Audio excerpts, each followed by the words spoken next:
wrapped up Fire Prevention Week. Tell us about some of the festivities and activities that you and your firefighters conducted.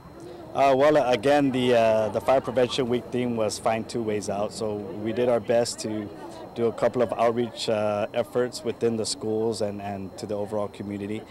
Some of the things we did was the hotel, Weston Hotel fire drill.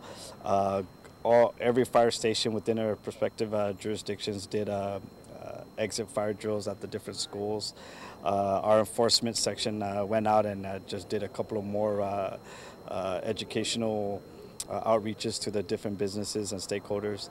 And then finally we had a culmination wrap up with both Home Depot and Kmart, 2 separate days, the last one being Kmart this past Saturday, where they did a huge static display in fire prevention, showed latest in products and a couple of activities. So. Now I know during this Fire Prevention Week you also had a lot of events together with your federal counterparts as well as airport firefighters. Tell us about how that worked out. Well, the big one was our firefighter muster challenge that we have annually. It was a very successful event, great turnout. All the services of within fire and emergency response came together into one place for some friendly competition, and it served to show some great brotherhood, sisterhood, and camaraderie so that we can get past the introduction phase of working together and get right to work of saving lives. Now, the fire muster, I gotta say, it took a look at some of the end results, and GFD needed to work on it a little bit. Tell us about your Well, you're absolutely right. And the Guam Fire Department is made up of firefighters who are tenured, who have many years of service on our island, as opposed to our military counterparts who rotate in fresh guys. That leads to an issue that I have, is that the average age of my firefighters is around 40 to 45 years old. And so we do need to bring in some fresh blood, and that's one of the priorities that I'm working with the administration. And they have committed to assisting with helping to bring more guys on board. But yeah, that's usually the case. But it's not any excuse. We definitely compete.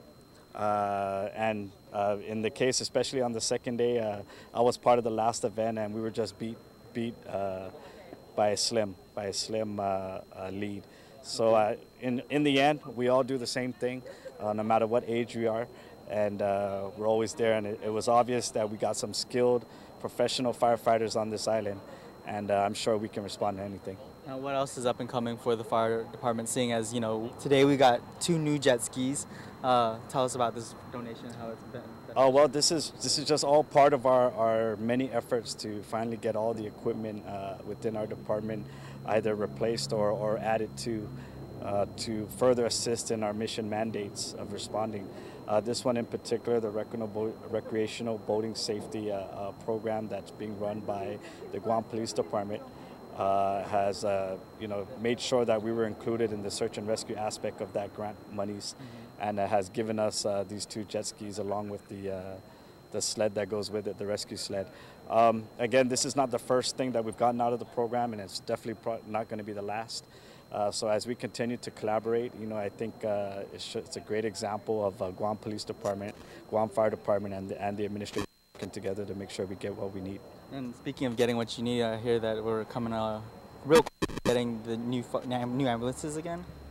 Yes, I'm being told that the second set of 3 ambulances is already on the boat and on the way over to Guam, and I expect arrival by the end of this month. We've also, now that the fiscal year turnover is completed, we're now able to order the 3rd set of ambulances, which is a total of 4, which we expect by the end of December. What does it mean for the leased units? Well, the lease, what it means is we can stop using the lease now.